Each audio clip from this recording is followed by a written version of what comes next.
This week, on the 100th episode of the Baseline Podcast, we are breaking down college football from Labor Day weekend. We're talking about the shocks and awes, especially Colorado, Clemson losing to Duke, what's going on with Ohio State's quarterback battle, and so much more. Then we shift our focus to the NFL, which is opening this week. We break down the last three divisions that we have to cover and also into this week's games. All that and so much more coming up on the Baseline Podcast. Hey everyone, welcome back to the episode of the Baseline Podcast. I'm Ben, that's Josh, and this is obviously not the second take. But no, we are here to talk more football, right? Josh, it for a moment there, at least here in Europe, it felt like fall. For a slight moment last week, it was cool, and then it just got hot again. There was a moment of belief that we were in the fall. We had a day, but it's been nothing but 90 degrees the last several days, including every day this last weekend. Oh, Labor Day, man. Why is it like every Labor Day is usually hot or it's storming? Like it's either like raining in America or it's hot during Labor Day. I feel like that's always what it's been like since I can remember. It's just trying to hold on to summer a little longer, I guess. I guess so. Speaking of holding on a little longer, we do have a lot of things to talk about today. We do have three NFL divisions that we will get to at the end before obviously the NFL season starts this week, literally like tomorrow as we're recording this. But one thing we will talk about is I thought, of course, Josh, it's been a crazy weekend of college football. As Josh and I have been saying for the last, 2 months, Josh and I have said that we're so excited for college football season, obviously. But more or less the stories that come with it. And I do believe, Josh, if I'm not mistaken, that I think we'll start with the obvious thing that happened this weekend, one of the biggest stories. I believe that we both were not saying that Colorado would really take it by storm. We kind of said, well, let's see what happens. Well, Josh, we saw what happened. Josh, give me your summary on what you saw from Dion's Colorado Buffaloes. It wasn't even just the fact that they beat TCU. I wasn't as high on TCU as maybe some other people. I think they were projected to go like 7-5 by Vegas. Everybody also keeps calling them the defending national champion runner-up or whatever. And it's like if you look through the roster and all the returning production stats, it's not the same. Regardless, I thought TCU was good enough to at least win this game because I think Colorado had a lot of work to do still. A lot of transfers, a lot of 3-star transfers, mind you, outside of Shedeur Sanders and Travis Hunter, who ended up stealing the show, and they won Big Ben. Game 1, Shedeur sets the Colorado record for passing yards in a game, and the news comes out, I think, the day before the game that Travis Hunter is number 1 on the depth chart for wide receiver and defensive back, and it's like, okay, well, how much is he going to play? Turns out all day. And be very good at both sides. Over 100 yards receiving on the offensive side, and defensively gets an interception, some PBUs. In the Texas heat, over 100 degrees. Dude, just the way that they did it, I don't think anybody saw that coming. The question is, Josh, do you believe? According to Dion, I don't know if anybody saw that afterwards, and he goes, hold on, do you believe? Hold on. Like, I love it. I was like, as a journalist in that, you're in a lose-lose situation, regardless of what you think. You can't, because unless you say they're going 12-0, then Dion's not going to listen to anything you say. So no, I'll give credit where credit's due. Dion played this very well throughout the whole offseason. He wasn't coming out saying like, he was saying like we believe in our team. But I don't know if you saw the pregame speech, but that right there, that sold me before the game. Like, no matter if they win this game, like Dion's here to make a difference and to change this program. And whether they keep this up all year, then we do have to remember that TCU's defense is atrocious and TCU's offense is not that great anymore. I mean, they put up 40 points, but still, to me, I look at Colorado and I gotta give credit. Like they balled out. I mean, they can't run the ball to save their life. I don't know if you noticed that, Josh. It was quite sad how they just couldn't. I felt couldn't run the ball, but maybe that's the game plan. But Hunter looked absolutely phenomenal. I mean, he is like the only guy the guy he reminds me of is actually a guy that played in the Ohio State, which was Chris Gamble. That's who that reminded me of. a guy that can play both ways, and obviously Dion, his own coach. But I look at this game, man. I look what Shedeur Sanders did, put up over 500 yards passing. You look what Hunter did, 100 yards. They had what, 3 receivers or 4 receivers with 100 yards? Four of them. Yeah, 4 with 4 dudes, 100. which is like I don't care what school you're at. That is impressive to have one that played DB, by the way. And by the way, at the end of the game, he didn't look tired. He looked like legit, like, okay, I can go another round. So for me, I think, someone asked me, does this change my perspective on Colorado? Like, does this make me believe they're going to like win the Pac-12? No, no. like I'll be honest. Like, do I believe more, Dion? Yes, I do, Dion. I believe a little bit more. But do I think you can beat USC? No. Do I think you can beat Washington? Probably not. And again, we'll have to wait and see. But again, I love what Dion did. And it's probably my favorite highlight of the weekend, honestly, is just looking at what he's done and the way that people now care about Colorado football. I mean, Josh, when was the last time you talked about Colorado football in a sentence before this year? Probably about whether or not they would win a game at some point. Exactly, right? So it's kind of cool to see what they did. But Josh, enough from what I thought. What is something that you wanted to talk about that from this past weekend? A game. I have a feeling where you might lead at one point to this, but what's a game that you're like, hey, this was a heck of a game, and it's something that it needs to be talked about? Well, I want to go ahead and give myself some flowers for everything that I said about Florida State before the season. I knew this was coming. That's the exact one I was talking about. I knew this was coming. Yes, all those big time transfers that they brought into the program, you saw them dominating game one. Sure. Keon Coleman, 3 touchdown catches. Jaheim Bell, touchdown and 50 yards receiving. And there was a couple things that were a little shaky, like Johnny Wilson didn't look like he was ready to go yet. A lot of drops from his end, but it didn't matter, Ben, because the defense took care of business in the second half and shut out LSU. Jaden Daniels looked lost. He didn't really get a whole lot going. Passing game was mostly non-existent. They'd get down the field and then self-destruct, fail to convert 4th downs, crucial turnovers. Yeah. It was, I thought LSU would get it together actually and win the game. Yeah, that was what I initially would have predicted. But Florida State looks even better than last year. Yeah, I mean, I think Florida State is obviously we'll talk about Clemson, but they are now, I believe, the team to beat in the ACC.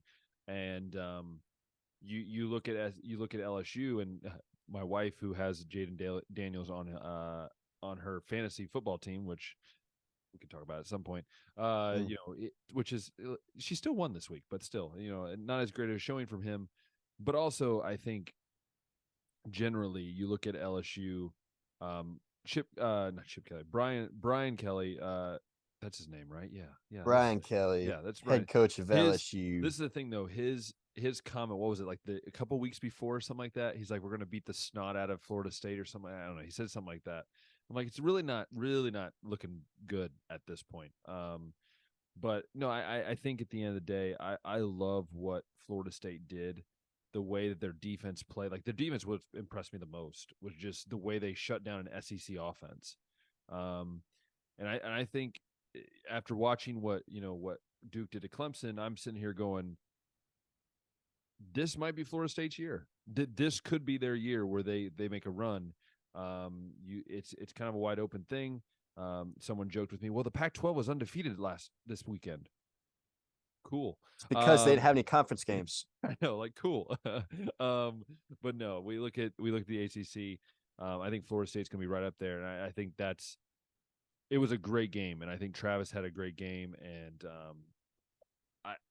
the transfer, it's showing at Colorado, it showed, and obviously here, that the transfer game is where it's a part of football now, and we just have to embrace it and kind of enjoy it, because it is kind of cool at times. It's annoying, but it's cool at times. So that's what I like about it in the long run. And if you aren't going to embrace it, let's talk about a team that's hurting because of their failure to embrace it, and that's the Clemson Tigers. That was ugly, man. That was ugly. The most ugly game I think we've seen in this elite era that they've had under Dabo, where they've been pretty much considered a national championship contender every year. And yeah, it wasn't even like a close game or something that came down to the wire, or a couple things that bounce to the ball, go their way. It's a different game. They just were so bad. So bad. Like, they're often, like, I don't understand, and this is my thing I don't understand about Clemson. Like what has happened to their offense in the last, like, since Lawrence left? I feel like they've just like ruined every quarterback that goes in there. They've butchered every offensive, like, I feel like, skill player. I just it's befuddles me of what this team, what's happened to this team, because at one point we looked at Clemson like every year, and I remember as someone that was in college and high school, it was like Clemson's going to be there at the end of the year every year. It was like a guarantee. Now it's like, what Clemson do we get every week? Like, does their defense that go? I mean, their defense played okay, but they still gave it 24 points. I mean, some teams you would say, well, you got to put more points, but still, like, it just, I felt like the quarterback play was very inconsistent. I felt that the offensive line did not play well. Um, it didn't feel like the old Clemson offense. It felt very clunky, and that's what worries me. Yeah, it's you look at when they were, crushing college football from 2016 to 2018, and they had Venables and they had Jeff Scott as their coordinators, and they just had consistency amongst the staff, which was very hard to do. And basically all those guys are gone now. And we thought that there might be a fix with Garrett Riley, but it looks like there's still a lot of things to, kinks to fix, things to work out. Yeah. And I mean, even with the offensive skill players, there's no T Higgins on this team. There's no Sammy Watkins on this team. There's no even Hunter Renfro on this team. Really, it's like you got Will Shipley in a bag of chips, pretty much. And that's another difference. Like, they're still getting the top quarterback recruits. Like DJU was there the last couple of years, and you bring in Cade Klubnik for part of last year and this year, and it's just the lack of skill. And I think there's just some things to work out still. I mean, Garrett Riley might need a little bit more time. Maybe he doesn't have the talent that he had at TCU last year. That could be another thing. Yeah, I mean, I look at the stats. You look at Will Shipley. Like, their run game wasn't terrible. Will Shipley ran 17 times, 114 yards, 6.7 yards a carry. Mafa, their backup running back, ran 11 times, 65 yards, 5.9 yards a carry. Klubnik threw for 209 yards, but to me, it just felt like, I don't know, maybe I'm wrong, Josh, but you can correct me if I'm wrong. It feel clunky, like when you're watching the offense. Like, it didn't feel like they were getting 6 yards a carry. It felt like, oh, this is just weird. It's like not the There same was a offense. lot of self-destruction there, because I believe the final box score showed Clemson finished with more passing yards, more rushing yards, more first downs, more third down Yeah. conversions, more time of possession, only one more turnover, but It, it, well, and field position, special yes, teams, and I where think they were turning the ball over at. I think you also got to give credit. I'll tell you, this kid Leonard from Duke, dude's a stud. Like, I'm gonna be honest with you. Like, I never thought I would say a Duke quarterback's a stud. But this dude threw, yeah, he was 17 to 33, not the greatest completion percentage, 175 yards, not gonna flash you, but he ran the ball 8 times for 98 yards and a touchdown. Their other running back, 11 carries, 63 yards, 8 carries, 43 yards. Like, he didn't flash with the arm, but they ran the ball really well. And I'm not saying Duke's going to win the ACC, but I think they're going to be very competitive. I think their defense played phenomenal.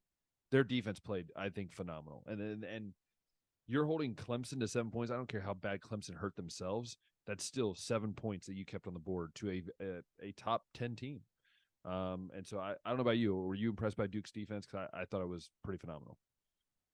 Yeah, to an extent. I'll add on something about Riley Leonard. I mean, that's a quarterback that's returning starter that won 9 games last year. Yeah. I saw a handful of tweets from Clemson accounts before the game that they didn't want to hear anybody talking about after the game that Duke was a bad team and not a good win for them. And turns out they didn't even get the win. They spoke too soon. So I read this the article. irony, I enjoyed it. It's funny. I read this article, and even one of our coaches said it too, but I read it in an article as well. Said that there's a chance that Duke North Carolina football game will be more entertaining than Duke North Carolina basketball game this year. I actually was like, you know what? They actually might have a point. Like, they might not be far off. I did not think the Tar Heels were going to beat the Gamecocks, but somehow I'm just it worked. saying, there's a chance, man. There's a chance that they might not be that wrong. There's also a chance that Clemson and South Carolina come for their rivalry game at the end of the season with 5-6 records and a freaking bowl berth is on the line. Dude, do you think this is Dabo's is on the hot seat after this one? If they go, 8-4 or 9-3 at the end of this season, I think then you can really point to an obvious decline in leadership. Yeah, and it might be time for him to get out before it gets worse. I would say this, and I know you're going to bring it up, so I might as well just state it. I think one last one we can talk about before we really preview this coming week. Well, why don't we get it out of the bag? Let's talk about Ohio State. Let's talk about a team that, it could have been worse. Yeah, it could have been. Look at Clemson. Yeah, it could have been. I'm gonna hold my thoughts because I have a few thoughts that I know I'll get some backlash for, but I want to hear your thoughts from watching the game or just looking back at it, looking at the stats. Like, what is your takeaway as someone who obviously is in Ohio? You live around Ohio State fans. What is your takeaway from this game? Takeaways: they got a new quarterback in town that isn't 100% confident in himself yet. Mm-hmm. It's got to be that. Like we were told going up to, even game one, is it going to be Kyle McCord or Devin Brown? The battle hasn't been won yet, and we were told Kyle was going to get the start. Yeah, we didn't really see Devin Brown at all. I think he took like 3 snaps all game. He threw -2 yards passing yards, by the way, in the game. Yeah, Devin was going to get competitive snaps, Ryan Day said. He wasn't just going to come in for mop-up duty at the end, but when the game was, basically on the line the whole time, considering the final score is 23-3, he did not trust Devin Brown enough to go into the game and not screw it up. So Kyle's their guy going forward. I think that this I'm surprised that this battle was this close. Yeah. Or because if it was, I think Devin gets on the field. Yeah. But yeah, Kyle must have won it in a landslide. And if that's what it took to win it in a landslide, that's crazy because I think no touchdowns. I think I saw that on throws over 10 yards. He was 3 of 13. Yeah. Didn't complete a single pass to the left side of the field, which would have been his blind side. So he didn't really feel good about going over there. You look at Marv Nagbuka, and I think they each had, 2 catches. Yeah. And even with the running game. They had to combine like 30-some yards. Even with the running game, it's like, I don't know how Chip Trainum's getting all these attempts, but it looks like we got a clear pecking order. I think Travion's still running back 1, but it looks like Chip might be RB2, and they'll just use Mayan as needed. No Evan Pryor, really. No Dalvin Hayden or Dallin Hayden, really. But I think you can come up with the same takeaways you did last year with Notre Dame. While the offense was sputtering last year, just with JSN getting injured and everything that the Ohio State offense had to deal with that, since that was probably going to be a big part of their game plan. The defense stepped up and didn't have to. Defense played really well, and defense played really well against IU. I mean, it's not like IU's one of these, UT Martin they types ran the triple option. The whole very game. Weird.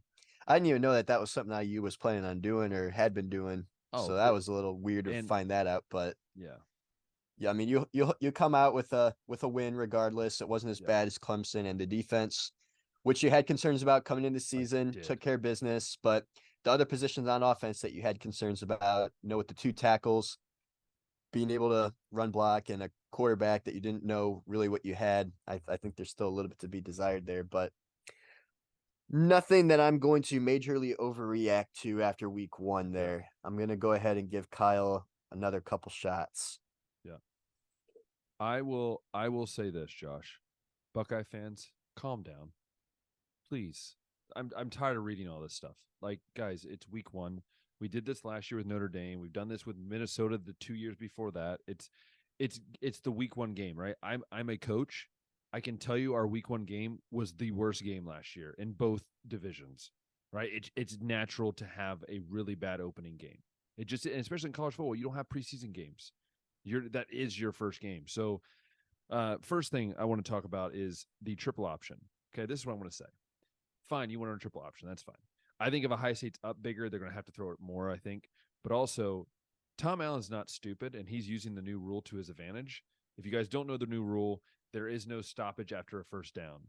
There is no stop. There's none of this stoppage now where they used to. And I thought Berm from the podcast, it's a Ohio State podcast, brought up a great point. He said they cut Ohio State's possessions, I think, by like 20% from last year.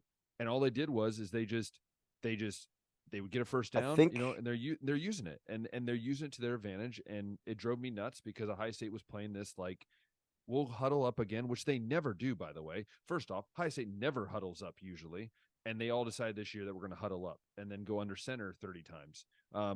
Just weird. Yeah. So go ahead and if you wanted to comment on that triple option thing.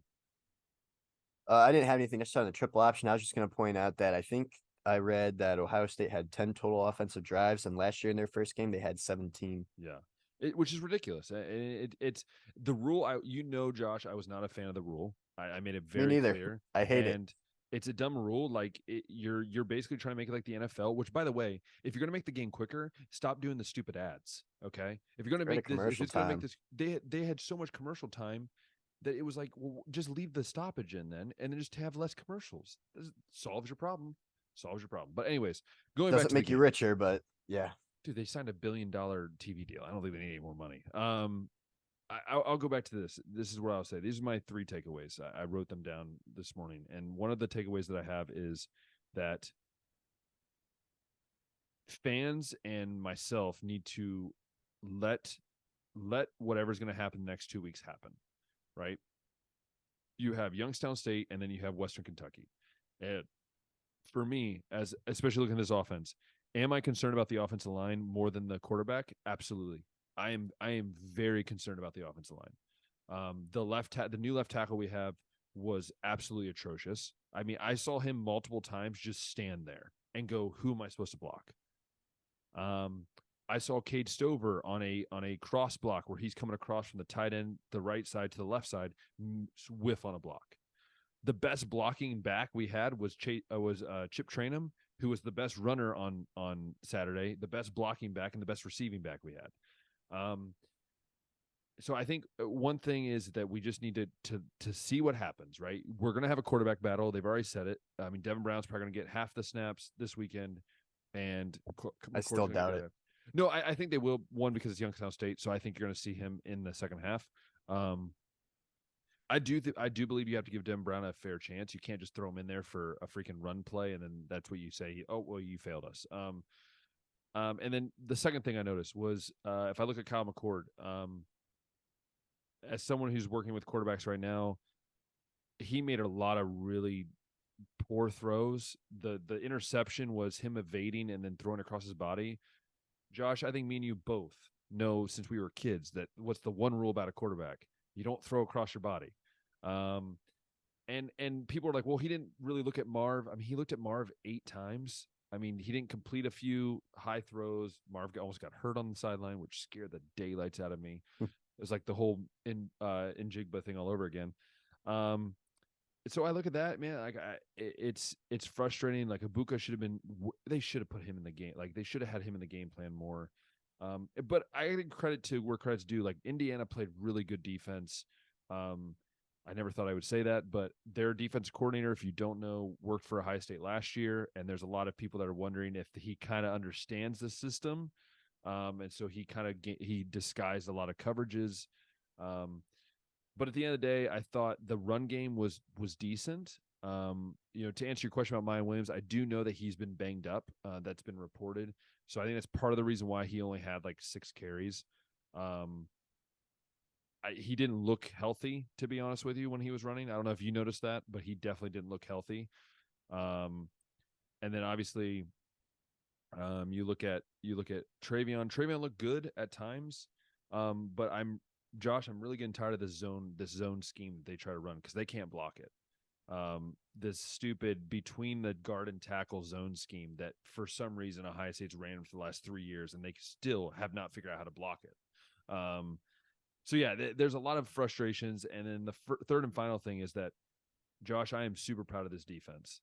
This defense, yes, it was a triple option, but let's be honest, this was a shotgun triple option, which is sometimes a little harder to defend. I don't remember one time where they got deked out by the triple option. Like I thought the D-line played great. The linebackers, by the way, Sonny Styles, that man made a tackle from the right sideline and ran all the way to the left sideline on a reverse to make the tackle. Like on a diagonal. that kid's going to be absolute beast.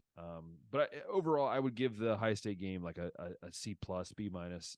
Offense was not great, but hey, what are tune-up games for there, Josh? Right? Tune-up games are perfect for that, right? Getting your offense figured out. But yeah, that's my thought. You can comment on anything I said there, but I think the other question is who's calling the plays. That's my fourth thing I notice is I don't know who's calling the plays. I can't tell because part of it looked didn't like they Ryan have Day. like I don't know.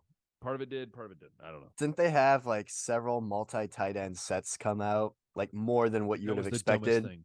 for I a was team so that annoyed has about that. Marv, Oh Egbuka, my gosh. Ballard, Carnell Dude, Tate, why on Fleming? my most frustrating thing about this game was when they went like basically no receivers and then they would like run the ball at inside zone, which I talked about how they can't run. Like, dude, just run power. You have 3 tight ends in there. Just run one way. Just run full speed one way. The other thing that was weird, I don't know if you saw this at the end of the game. They go for it on 4th and 9, and they throw that pass to Mayan Williams, and then on 4th and goal at like the 2-yard line, they go, "We're gonna kick a field goal." So weird to my mind. Like I'm just like, who's calling plays? So that's I my don't think fourth it's thing. I don't know. yeah. I don't think it's Brian Hartline, the wide receivers coach, that Yeah, is one of the it's most just weird, man. yeah. I I don't don't think get it. that's Brian Hartline, but I also don't understand why it would be Ryan Day either. Just Yeah, weird. it was just a weird dude. I don't know, but I do think the defense played phenomenal. One of my favorite tackles was Eichenberg. I don't know if you saw it when he filled the gap on that play and just lit up the running back. It was absolutely phenomenal. But Indiana, I will give them credit. They have a little running back. I don't know if you saw him. He's that little returner. He is like the fastest kid I've ever seen on a football field. He's like 5'5", but he's absolutely phenomenal. So I get credit there where that credit's due. But anything else you want to comment on the High State game that you are maybe were shocked that happened, but that you are kind of like, okay, it's week 1. No, I mean, I guess I'll throw another thing out about McCord is Marvin Harrison Jr. and Egbuka knew what quarterbacks they had in the room, and they I didn't know. transfer out, so they're still Again, here. that's what I'm saying. Like they They know it. must know something Yeah, we don't, or have seen exactly. something that we haven't. So Exactly. But I will say it was a very entertaining first game, I guess, for Iowa State. Let's just go out and blow Youngstown State by 70, and I'll be happy. I swear if we have another one of these games, I might have a heart attack on the show. Josh, I really will. But let's Josh, how about we preview a couple games here? Just let's preview a couple games. week 2 is going to be a much Yeah. more loaded Yeah. slate in terms of Yeah. top 25 matchups. Yeah, let's preview a couple games and then we can kind of switch to what we're doing. Maybe if we have time, we can give us our power rankings going into week 2. But let's go, Josh. First game on the docket. Yeah, I think the biggest one that everybody's gonna be talking about is Bama and Texas. Yeah, it's gonna This be a good game one. was It's 20 to 19 last year at Austin with Quinn Ewers being injured in the first quarter. And I mean, this year both teams come in with 1 win. Texas, handles Rice, maybe doesn't score as many points as people think, but Jalen Milroe and the Bama offense scored a lot of points in their first game. So And who they play again? couldn't tell you, forgot. Exactly. That's my point. I remembered Rice somehow, but well, you did call it last week. Remember, you said we didn't know who the starting quarterback was, and you're like, it could be Milroe. Like you were like, kind of like, it could possibly. I be was him. leaning Milroe. It's like this is the guy that was the backup last year. And if they haven't announced it yet, they might just be going with the safe pick. That is true. So yeah, we had Quinn Ewers threw 260 yards and 3 touchdowns in his first game, and Milroe threw 194 yards and 3 touchdowns. Milroe also had another 48 on the ground and 2 touchdowns. But this What are your is thoughts, man? I think we're going to learn a lot about both teams from this game. Yes, I agree.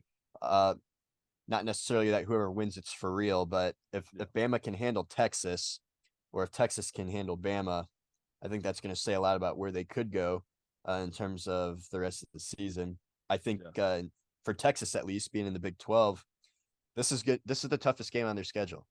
Yeah, it is. They're not going to have anybody else. So if they can get this win, it's like not necessarily that I think they'll go undefeated, but it's like maybe you have one bump in the road and then that's about it. Like you got to be feeling pretty good.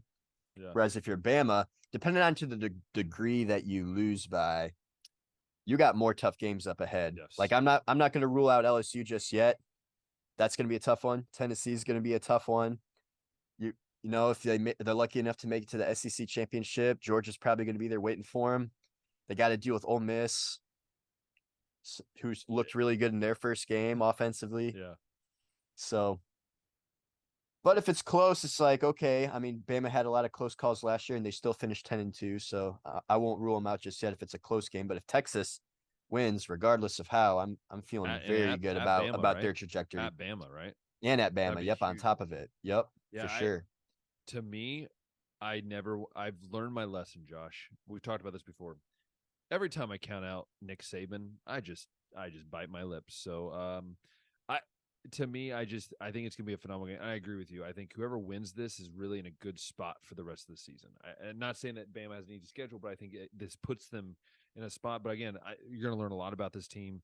Is Milroe the guy?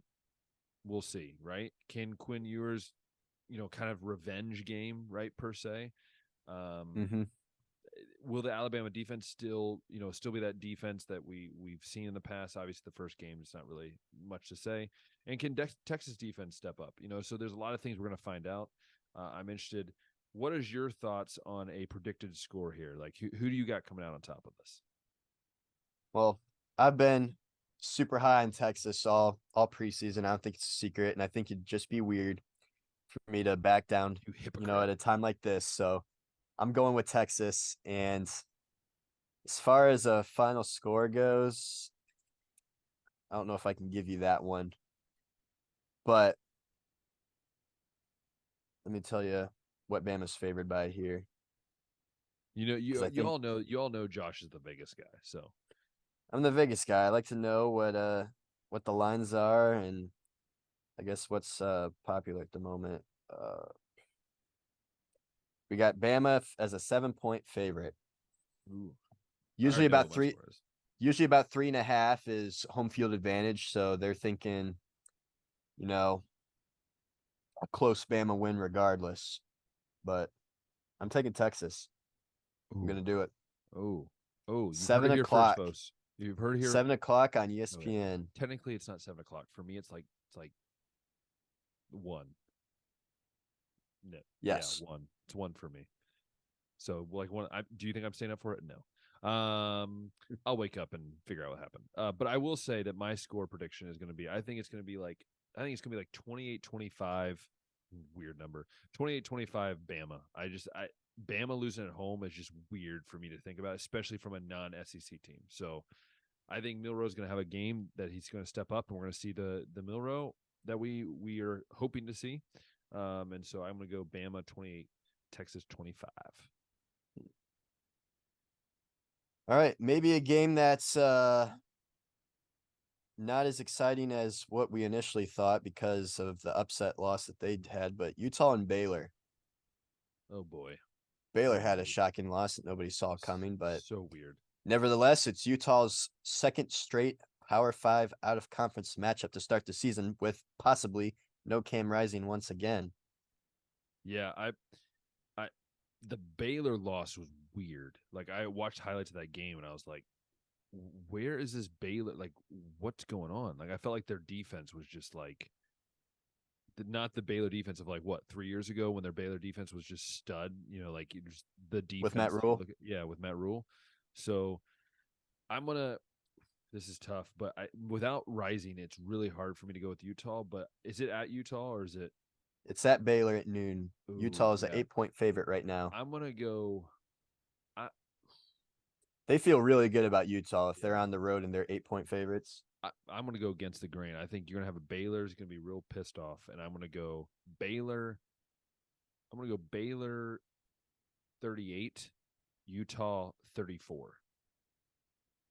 Well, yeah, it wouldn't be the first time we've seen a Dave Aranda revenge game where they played poorly one week and then came back and just looked like a completely different team. Yeah. There's been some consistency issues there for sure, but I think I'm still gonna lean Utah on this one, regardless if Cam plays or not. You're just your team. Look, everybody sleeps on Utah for no reason, and then they finish 10-2 at the end of the year, and everybody's like, "Oh, look at Utah." It's like, yeah, they do this every single year. Their program is very good. It is. All right, let's go to another what was going to be initially more exciting before week 1, and that's Oregon and Texas Tech, because Texas Tech also had a shocking loss that they probably shouldn't have had. Who'd they lose to? I'll tell you here. It I forget who they lost was to. Wyoming Oh in yeah, that is double shocking. overtime. Yeah, that is shocking. Yeah, On shouldn't the lose to Wyoming. other end, Oregon put up Oh, dude, it 80 was just on yeah, and Portland. that's the thing is like I also commented about the Ohio State like, well, they only had these many possessions. I'm like, guys, Oregon put up 80. All right, we can still get possessions if you run your offense. Okay. If you run your offense and score fast enough and Yeah, create turnovers, and fucking 80, yeah, man. yeah, it was a Bucky Irving had 119 yards and 2 touchdowns on 4 carries that game. Bo It's, Nix ended the day with 287 yards and in passing and three three quarters, like touchdowns. basically three quarters, Yep. Bo Nix played. Tyler He's my Show what fantasy guy, so I need him to do well. Tyler Show wasn't bad either. 338 yards, 3 touchdowns, and a pick in a losing effort to Wyoming. But the other thing about this game, Ben, is that it is at Texas Tech. Ooh, It's a night game. At least on our end, it'll be a mid-afternoon game over there on the west side of the country. So be a I'm still morning. I'm still gonna take Oregon in this, just like I would have, Yeah, otherwise. Oregon is only a 6.5 point favorite though. Still on the road though, they're figuring, on a neutral yeah. field they'd win by 2 scores. I'm gonna And say yeah. I'll say I think Oregon wins by. I think I think Oregon. This is my prediction for the score. I think Oregon wins. I'm gonna go. I think their scoring is gonna stay high because Texas Tech. Like when was the last time they had a defense? I'm gonna go Oregon 49, Texas Tech 31. yeah, it's like the game ended in regulation with Texas Tech at well, I guess both sides. It was tied 20-20 at the end of regulation. I'm still gonna A go lot with of that. yeah, I think Oregon's good enough to make this a high scoring game, and I don't think Texas Tech is gonna necessarily want to do that. So I'm gonna go ahead and take Oregon for the win there, pretty easily, probably several scores. Another one, Miami and Texas A&M, the battle of head coaches possibly fighting for their jobs. Right? This was a this was a We call this the guillotine matchup. guillotine matchup. Yeah, so this was a kind of a snooze fest last year. I think the final score was like 17-10. Texas A&M does come in as the ranked team out of the two. It is at Miami though, and A&M is favored 4.5 for a 3:30 game. Um, what do we do here? I mean, this game is just so boring to pick. It's like, oh Yeah, great, it's we're like gonna play Texas the A&M freaking is coming off a 52-10 win, which tell me yeah, when they scored over even 30 last year. yeah. Connor Wegman's that dude, it looks like, even I though it was, I'm just gonna against New take. Mexico State. I like what Cristobal is doing, and so I'm gonna take the home field advantage. It's freaking Miami Dolphins Stadium, but I'm gonna take. I'm gonna go Miami. I'm gonna take the U. I'm gonna take the U. I'm gonna say they're gonna win 28-24. I think Texas A&M is. I think they're good. I think they're a decent to a good team. But I think still, I think just that home that Miami, what Miami can do in Miami sometimes is a lot better than what they can do outside of Miami. So I'm going to take Miami in that case. I think I'm actually gonna disagree with you. I'm gonna go since I feel like both these teams are pretty even. I'm More gonna go with the talent. You team going with that the more talent? I'm gonna go with the more talent in this one. I I'm gonna thought say so. that I was like, the Josh is more going to take more talent talent. the more talent is gonna overcome the incompetent head coaching that Jimbo Fisher's just brought to that program the last several years. And if all things are equal, outside of that, but Texas A&M obviously top 5 talent roster in the country. I got to go A&M here, Ben. So you could have a Jimbo and a Dabo getting fired this year. If it's bad enough for A&M, I think if you had back-to-back losing seasons, which I just don't think they'll do, No, it could be. But that's true. let's see, what else do we got on this slate that's worth Ohio mentioning State, here? Youngstown State, big time matchup. Obviously. By the way, first FCS school Ohio State's played in like 10 years. So fun fact. Mm, The local boys. worth noting, yeah. I mean, it's a Power 5 out of conference matchup, Wisconsin and Washington State. Oh, Wisconsin's going to destroy Washington State. I don't even think that's going to be close. Dude, if that Ches Maluso or Malusi and Chaz Malusi yeah, and Braylon Allen, if they both I still there. will not be shocked if they both run for 150 each again. Like I will not be shocked. They could. I mean, Wisconsin won 38 to Is it 17 is it in funny their though? first game. Is it funny though, Josh, that Fickle came out and said, "Oh, we're more of a spread team now," and yet they just ran the ball down the throats of the Well, of the opponent. I you would just have think that's thought funny. you would have thought with Phil Longo going over there, but yeah, Tanner Mordecai It's only just, ended the day with 189 yards and 2 picks. they just ran the ball down people's throats.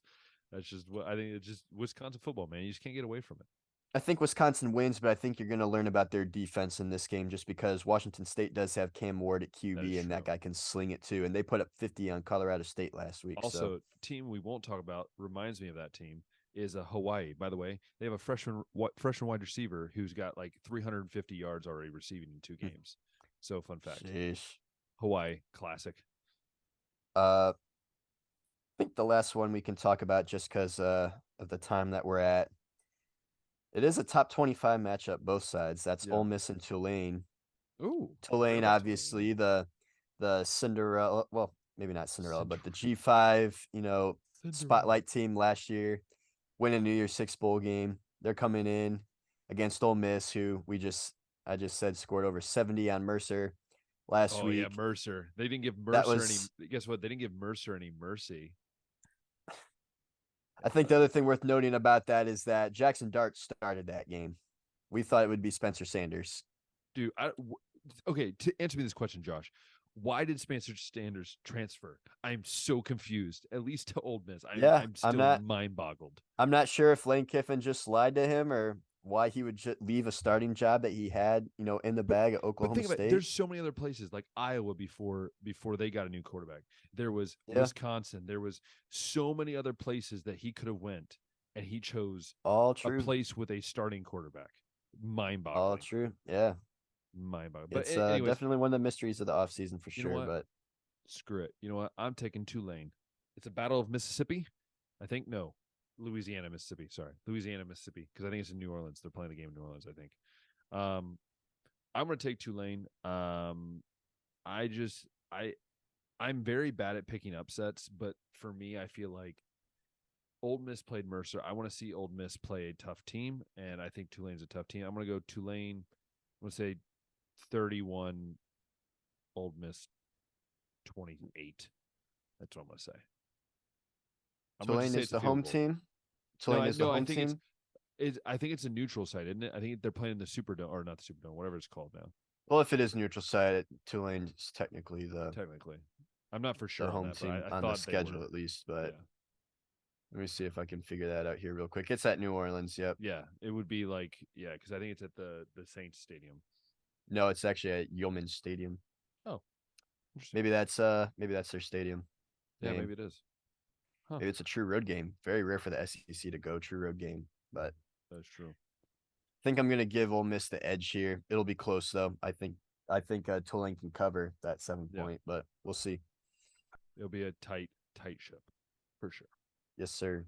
But that is all the games we'll go over today. For all of you, I know listening or watching, you're like, well, there's so many other games. Listen, people, if we covered every single game in the college football season, we would literally be dying of old age. Like Josh would be literally just collapsing, and I would have passed out by like the third hour. So, maybe if you start paying us, we could do like a stream, like an 8-hour stream where we're just, talking football all the time. But no, we will go into more detail. Obviously, after this week, we still have some preview stuff for the NFL. I think next week we'll do more of a breakdown like we did last year. If you guys remember last year, we usually broke down the week.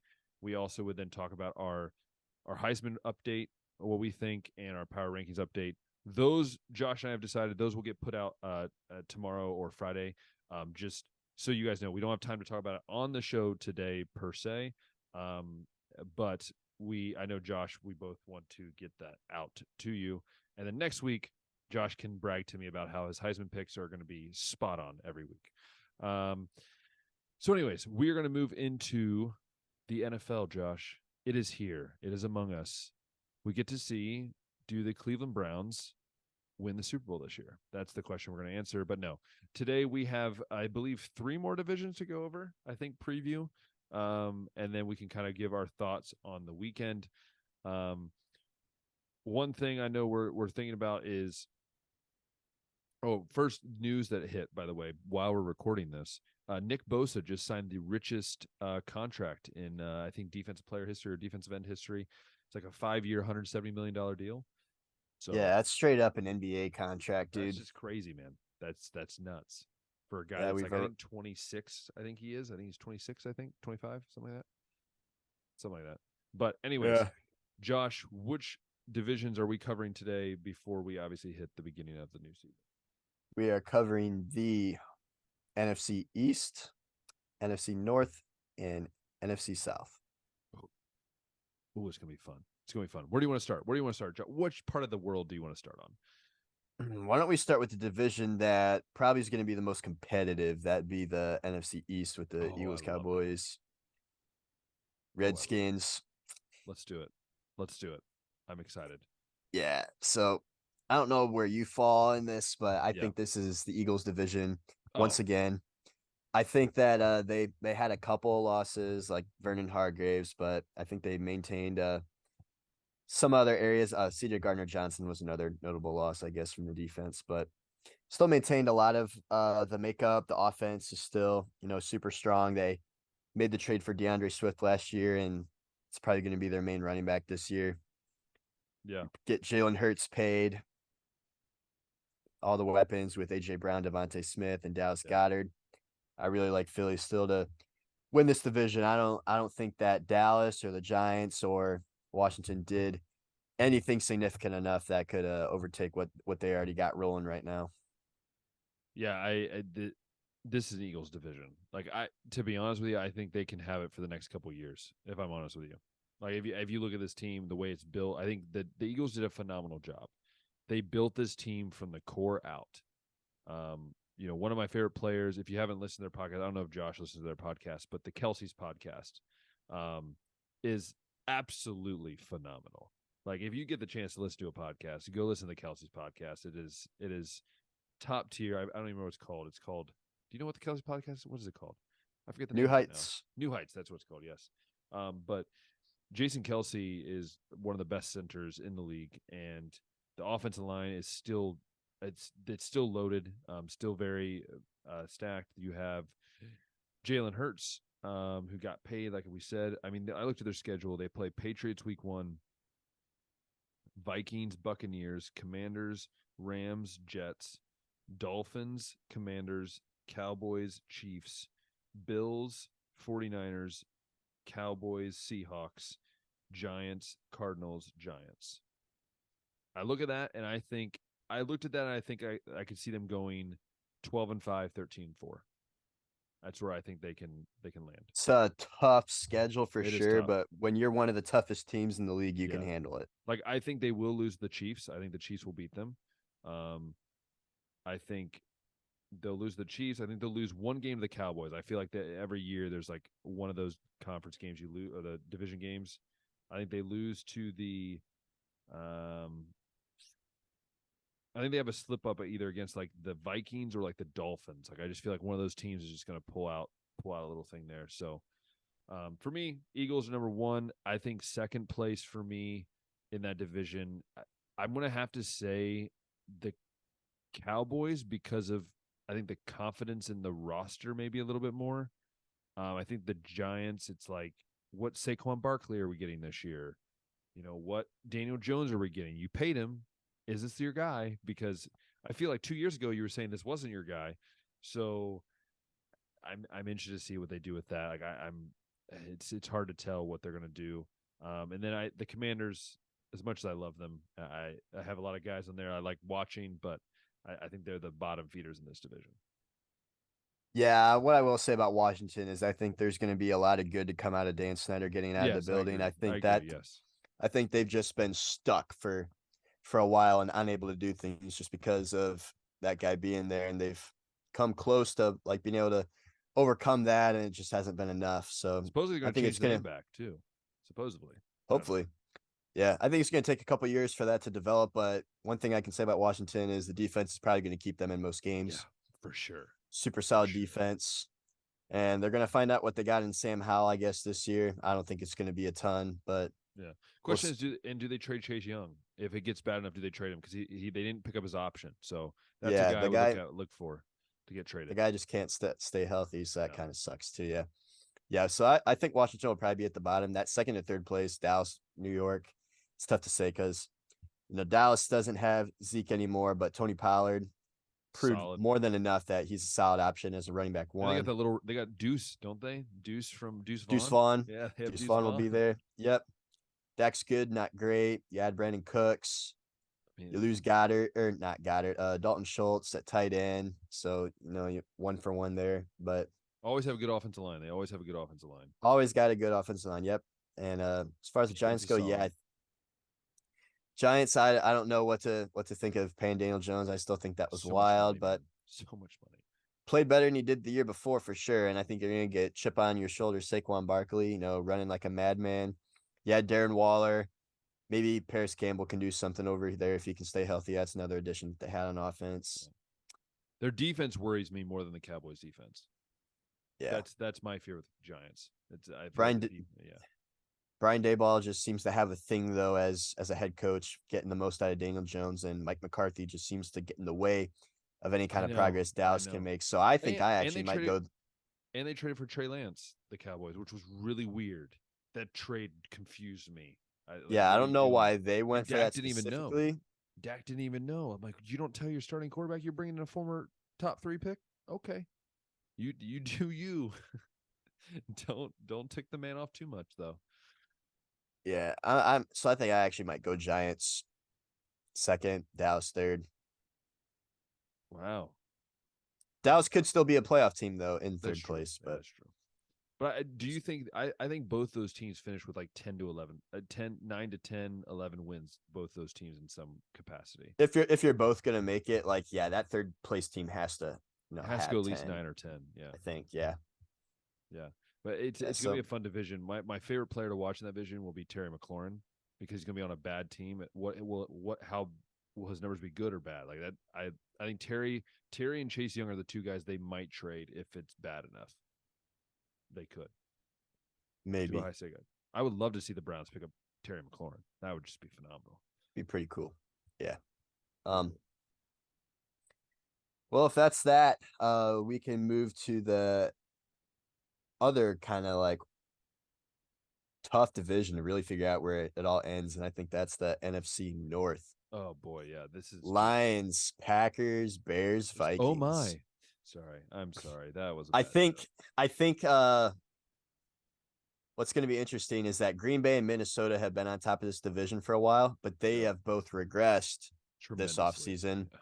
Chicago and Detroit, who have traditionally been at the bottom, have progressed this offseason. Yep. And where those teams exactly meet, are they all going to end up being like 9-8, 8-9? Is there a clear division winner here to you, Ben, even? Do you have a coin with you? No. I do not have a 4-sided coin. No, to me right now, I still got to give the edge to the Vikings. I mean, you have the best receiver in football. You have a quarterback that's capable, even though for some reason this man is still a starting quarterback in the league. Sometimes I wonder. You have a solid run game. I mean, obviously, you got rid of Dalvin Cook. Now you have Madsen. The defense, I looked at the guys they have returning. I think they're gonna be okay. But the Packers, I will say a bold statement here, Josh. This might get me punched. Green Bay Packers are finishing last in this division. They are finishing last. They are finishing last. You might get punched. I might get punched. I think I look at the Bears schedule, right? They play Packers week 1, then they play Buccaneers, Chiefs, Broncos, Commanders, Vikings, Raiders, Chargers, Saints, Panthers, Lions, Vikings, Bears, Browns. Lions, Browns, and then Cardinals, and then Falcons, Packers. Now, don't get me wrong. I think they don't finish second. I think that's the Lions. I think you see the Lions finish second this year. I looked at their schedule. I think they have a very good quarterback, and I think they have good skill players. Their offensive line is getting better. Their defense, we saw what their defense can do. Hutchinson's a freak. They play Chiefs first game. They go then Seahawks, Falcons, Packers, Panthers, Buccaneers, Ravens, Raiders, Chargers, Bears, Packers, Saints, Bears, Broncos, Vikings, Cowboys, Vikings. Lions have a very favorable schedule. I looked at this and I picked 9 to 10 wins for the Lions. And I picked the Packers to have anywhere from 5 to 6, and I have the Bears from like 6 to 7. So I just the losing Aaron Rodgers, people don't realize how big this is going to be. Like people think like, well, Love's been there for a while, but like Aaron Rodgers, one, is going to play for the Jets and be a madman, and he's going to tear the league apart. And two, Aaron Rodgers has been there for so long, like that was your guy. So for me, I'm going to get punched. I know I will. I know someone's going to be mad at the comments. But at the end of the day, I think that the Lions have done a lot this offseason. I think the Bears have done a lot this offseason. And like you said, the Packers, I feel like, have done much of nothing. And the Vikings just have, I think, a few athletes that are just that much better that get them that little bit farther. So I'm actually going to hop on the Detroit Lions hype train and pick them to win this division, Ben. There you go. You're making Aaron Lynn so happy right now. You're just gonna make him make. Yeah, but I'm sure he's heard that before from people in the past too, and it didn't pan out. But yeah, I think that we're on the same pace. Then we're kind of on the same page. Detroit really figured things out in the second half of the season last year. I don't know what it took. The TJ Hawkinson trade is still weird to me why they did that, but I think they got a head coach they believe in with Dan Campbell. I think they got an offense that you can rely on, quarterback by Jared Goff, Amon-Ra St. Brown. I know we kind of trashed their draft with getting Laporta and I didn't try. Jahmyr how Gibbs. Early they got it. They just got them too early. That's like when you got 3 first rounders, you're gonna do all right. But I think they could have capitalized a little bit more. Maybe that'll hurt them more in the long run. But Jahmyr Gibbs, basically the same kind of back that DeAndre Swift was. Hopefully, a guy can stay healthier, a guy that I think is going to do really well in his first season. Mentioned St. Brown. You do lose Jameson Williams for the first 6 weeks, so that's going to hurt. Gambling. But yeah, darn gambling. But I like what Detroit can do offensively. Defensively is going to be the question. CJ Gardner-Johnson in the secondary will be nice to have, but that's, I think, pretty much what's always hurt Detroit, because even when they had Matt Stafford and Calvin Johnson, it wasn't enough just because they always had to get in these high scoring matches. Yeah, but I do like Detroit. I think this will be the first year. And like you said, the schedule does seem favorable for them. Yes, very favorable. Where I think second could be it's really a coin flip, man. I hear you about Green Bay, and I know everybody knows their record when Aaron Rodgers doesn't play, but I still trust Green Bay's offensive line more than some of these others. I trust their defense more than some of these others.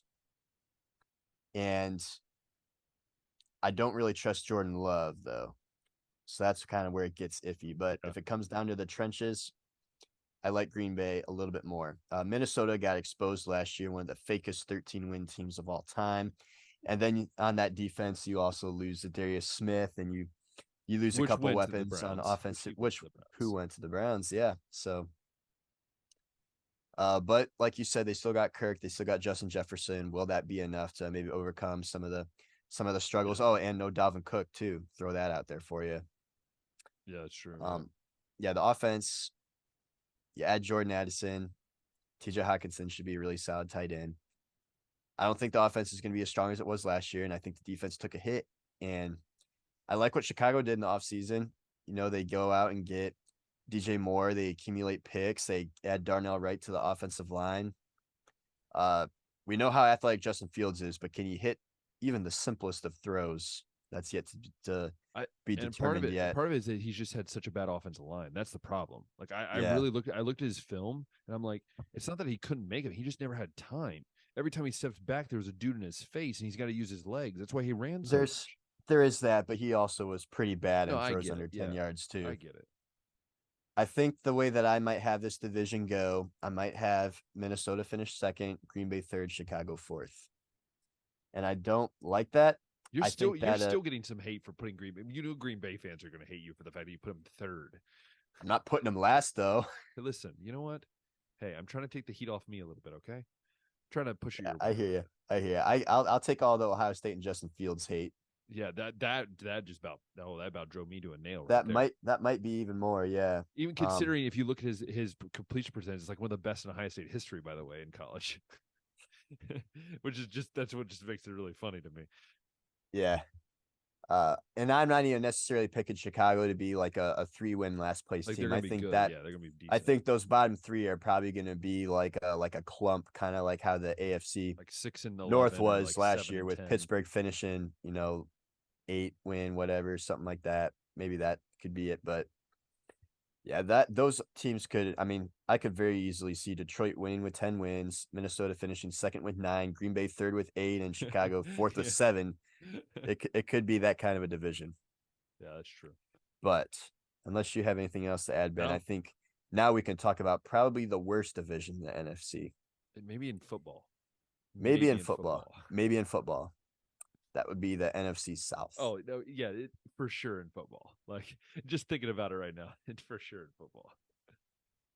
Yeah, I think this team is only going to have a division winner make the playoffs, and no one is going to be considered for a wild card spot. Oh, 1,000% correct. You got the Saints, the Falcons, the Bucks, and the Panthers, which a lot of those teams are trying to build their future. Your man Baker's made it back. Yeah, Tampa Bay, they're trying to recover after losing Tom Brady. He had to do a lot for that team last year. I don't know if Baker's gonna be able to do enough for them. And supposedly Evans wants out. Supposedly Evans wants out. There's issues on the offensive line too. They lost their center. You always got to worry about Chris Godwin's health too. It's not a good time in Tampa Bay right now. Atlanta, whoever's going to play quarterback, whether it's Desmond Ridder or Marcus Mariota, just hand it off. You're a top 5 rushing offense last year. You add Bijan Robinson, Tyler Algier rushed for over 1,000 yards last year. Just be Tennessee Titans, all right? Just not as big, but just be the Tennessee Titans. That's all you got to do. I think that's what Arthur Smith wants to build over there, and it's tough to win like that in the NFL. Also, with his name being Arthur Smith, it just makes sense that he's a running coach. It just makes sense. I don't know. It just sounds like a freaking nerd to me. But it's tough to run an offense like that if you don't have a Derrick Henry type running back, and maybe Bijan will eventually become that. But hey, they have Cordell Patterson, man, 84. Cordell Patterson, sheesh, yeah. Carolina, the other team in this division that I don't think has a shot. I mean, they did what they could to help Bryce Young out, I guess. They went out and got Miles Sanders, a Pro Bowl running back. They went out and got Adam Thielen, who's nothing special but a vet. They used a high draft pick on Jonathan Mingo. I think they went out and got DJ Chark, but he's hurt. So Hayden Hurst, I think, is tight end. So it's guys that have done it before, but definitely are on the second half of their career. But we'll see what becomes of them. I think watching Bryce Young, number 1 overall pick, is the only thing that Carolina really has to be excited about. Then you got the Saints, who I think are the clear-cut division winner. Hopefully, you would think, with Derek Carr at quarterback, a proven vet, a healthy Michael Thomas back, Chris Olave after tearing it up last year. Alvin Kamara gonna have to deal with a suspension, but top 5 running back in the league when healthy for the most part. You're bringing Jamal Williams, who's a a touchdown machine, I should say, and Pokemon machine, like basically. And Pokemon machine, huh? Those Pokemon left and right. Just ask him. He wears like Pokemon stuff to every interview. It's crazy. It's a nerd, man. It's straight up. That's kind of my evaluation. Is you got the Saints, and then you got everybody else. Ben, what do you think? I'm gonna go. Yeah, it's Saints, and I don't even think there's a gap. Like I think the gap is like just giant. Like I think the Saints win like 11, 12 games, or even maybe 13, right? And part of it is because they're just gonna go through the division. I think it's even hard. I guess I want to go Saints, Falcons, because I just think their running game will keep them, will slow the game down, I think, for a lot of teams. But Desmond Ridder, is that your guy? Like, that's the question. So I'm going to go, Falcons 2. I think they're going to go probably win 6 or 7 games, maybe 8 if they're lucky. And then I'm going to go No, I'm kidding. I'm going to go Buccaneers and then Panthers. I think Buccaneers win about 5 games, and I think the Panthers win 3 at best, maybe 4. That's about where I would fall to, yeah, in terms of the standings. Yeah. So that's pretty much how it is. I know we were going to try to wrap up here, but one thing I would want to do, Josh, why don't we talk about the Browns for 1 second? Because we are Browns fans, Josh. We have to be a little biased on this show, just a little bit. What is your thoughts on this game, this first game? Because I have a couple things, but what are your thoughts looking at this first game for the Browns? I think, well, first off, Joe Burrow is going to play in this game. We found that out. I found that out earlier. Yeah, I was bummed about that. Sorry. And this is the game at Cleveland, right? I think so. Let me double check. I think it is. I believe. Let's look here. Browns. Yeah, I think so. It is. At least it says it is. Yes, I believe so. It's not pulling up. NFL Browns. Yes, it is home. It is home. This is the home game. Okay. I think I saw something on Twitter that the last time the Bengals won a game in Cleveland, Joe Burrow was still at Ohio State. So it's been a long time. It's been a long time. We may not have done well against Cincinnati much over the last couple of years, but we still own Joe when he comes to Cleveland, and it's going to be a hobbled Joe, and we're a more revamped Cleveland team. Give me a Cleveland victory, Ben. So what is the X factor for Cleveland in this first game? Like, give me one on offense, one on defense, or maybe like the whole defense or whatever, but give me one on each side of the ball. Yeah, I think the X factor is Deshaun in this one. What's been? Yeah, are we gonna get the Deshaun Watson that was last year? Or are we gonna get the Deshaun Watson that was like 3 years ago? And I would lean more towards the 3 years. I think this is the year that we can, like I said, finally judge Deshaun Watson more reasonably. I think he's a guy that's gonna finish around 4,000 yards and 25 touchdowns. And that's been the difference basically, is can you win with a quarterback instead of having a quarterback manage the game for you? Yeah. Maybe Deshaun can do that. So, and then just based on history too, it's like Joe's just never done well in Cleveland. So no, he doesn't. So what about your X factor for defense? Who's that guy that you're looking at that like needs to have a good first game, I think, to get the year going? Let's go with one of the new guys, the Darius Smith. Getting pressure on the quarterback isn't going to be an issue. Being a compliment to Garrett. Being that compliment, yeah. We already know that the offensive line in Cincinnati is shaky, has its struggles, but we also know that the Cleveland defensive line, for the most part last year, if you could stop Myles Garrett, you're going to be okay. Yeah, they can't do that now, so you're going to have Orlando Brown out on Myles Garrett. Whoever they're going to throw out on Darius Smith needs to have a tough day. Yeah, they need to have a tough day. So give me Za'Darius as a X factor on defense. And you know what? I agree with you. I think a hobbled Joe Burrow really probably should have thought this through before he decided to come to Cleveland. I'm just going to let you know, I think it's going to be one of those games where they're going to be flying at Joe saying, and I know I probably shouldn't say this, the NFL might get mad at us, but it's reality. Like I know how it is. When a quarterback's hurt, I was hurt before as a quarterback. They come at you. Like they know you're hurt. Like it's not anything new. Like they know you're beat up. So, but I'm gonna say my X factors is on offense. I'm gonna say Njoku. I think Njoku for me is an X factor. I think you know what you get with Cooper, you know what you get with Chubb, you know what you hope to get with Watson. Can Njoku be that guy that's in the middle of the field that can kind of be that balance from the outside to the middle of the field? Because we saw when Njoku's at his best, man. I mean, it's funny because I think, what was it, 3 or 4 years ago, they were talking about he wanted a trade. He requested a trade. He wanted out of Cleveland. And all of a sudden now he's the guy. I think when they brought in the Hooper, I think he was wanting a trade because he's like, you don't care about me. Yeah, at that point, they signed Hooper. They drafted Harrison Bryant. And it was like, okay, well, where's that leaving Njoku now? And look at him now. He's our number one guy. So, and one of the best tight ends, I think, in football, talent-wise. For me on the defense, and I think you'll agree with me, Josh, on this, is the defense tackles and middle linebackers. To me, is the X factor for the defense. What did we get screwed with last year? People running through the gut on us, right? Couldn't stop the run to save our lives. I think if these defense tackles, we've added some Tomlinson, we've added I can't even think of all their names. We've added Shelby. Yep, Shelby. I know Togi is gone, which is sad to see as a Ohio State fan. But I understand it. He wasn't much of a help there on defense. The linebacking core does worry me a little bit. I feel like we're a little thin there. I feel like we don't have maybe that stud. That's the one guy I've been praying that they get in the draft, but they never do.